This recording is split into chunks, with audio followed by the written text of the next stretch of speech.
Hello everyone. Today we will study about lesson 8 from English Reader book. आज हम English Reader book का lesson 8 पढ़ेंगे. Its name is Wisdom Always Wins. इसका नाम है Wisdom Always Wins, जिसका हिंदी में मतलब होता है कि बुद्धिमानी हमेशा जीतती है या बुद्धिमानी की हमेशा जीत होती है. Before explaining the poem, here are some words and their meanings in both languages, English and Hindi. Lesson poem समझाने से पहले कुछ वर्ड मीनिंग्स समझिए, जिससे कि आपको लेसन को समझने में आसानी होगी. ये जो वर्ड्स हैं इनके मीनिंग्स हिंदी और इंग्लिश दोनों ही लैंग्वेजेस में यहाँ पर दिए हुए हैं. First word is NAP, nap. It's English meaning is a short slip और हिंदी में इसका मतलब होता है झपकी. जब थोड़ी देर के लिए हम आराम करते हैं या सोते हैं उसे झपकी लेना कहा जाता है, जिसे इंग्लिश में नैप बोला जाता है. Next word is FUNKY, funky.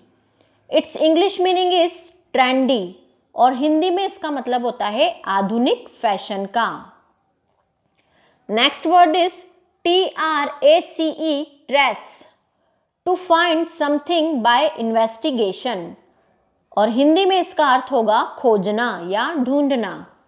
Next word is COLLECT, collect. It's English meaning is to gather और हिंदी में इसका अर्थ होता है एकत्रित करना या इकट्ठा करना. And last word is WISDOM, wisdom. It's English meaning is a quality of being wise और हिंदी में इसका अर्थ होता है बुद्धिमानी.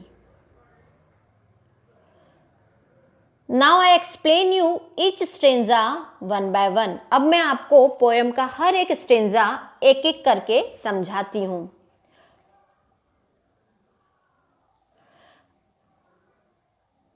A cap seller, after selling some caps, sat under a tree to have a nap.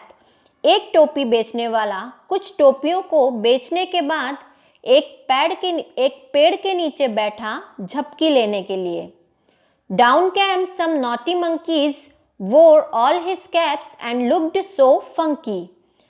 उस पेड़ पर कुछ शरारती बंदर थे जो कि नीचे आए और उन्होंने उसकी सारी टोपियां पहन ली, जिसको पहनकर वे कैसे दिख रहे थे, फंकी यानी आधुनिक फैशन के दिख रहे थे सारे monkeys. Next stanza is when cap seller woke and looked around, his bag of caps was nowhere found. जब टोपी बेचने वाला जागा और उसने अपने चारों ओर या अपने आसपास देखा, उसका टोपियों का बैग वहां उसने नहीं पाया. मतलब आसपास जब उसने देखा तो उसे उसका टोपियों का थैला वहां नहीं मिला. As he looked above on trees he could trace who are the thieves. और जैसे ही उसने ऊपर देखा पेड़ों पर तो वह जान गया कि उसकी टोपियां कौन लेकर गया है या उसकी टोपियों का चोर कौन है. Third stanza is Then he set his mind on work and threw his cap with a jerk.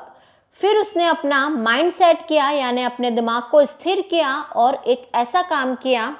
उसने क्या किया, उसने जो खुद टोपी पहन रखी थी, जो उसने कैप पहनी हुई थी, उसको झटके से दूर फेंका. So did all the monkeys do, seeing him they threw theirs too. ये सब जो उसने फेंका जोर से, ये सब मंकीज देख रहे थे कि कैप सेलर ने क्या किया है. तो उसके देखा देखी सारे बंदरों ने वैसा ही किया जैसा कैप सेलर ने किया था, यानी सारे बंदरों ने भी जोर का झटके से दूर टोपियों को फेंक दिया. And last two line, cap seller collected all his caps for his wisdom he deserves claps. टोपी बेचने वाले ने अपनी सारी टोपियों को एकत्रित किया या इकट्ठा किया और उसकी इस बुद्धिमानी के लिए वह तालियों के योग्य था। यानी कि उसने जिस तरह से बुद्धिमानी से सारे मंकीज से अपनी कैप्स ली थी, उसके लिए उसको तालियों का वह हकदार है, या उसके लिए तालियां बजानी चाहिए।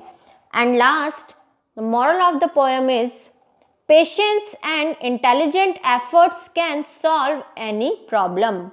पेशेंस का मतलब होता है धैर्य, एंड इंटेलिजेंट एफर्ट्स का मतलब होता है समझदारी से किया हुआ प्रयास।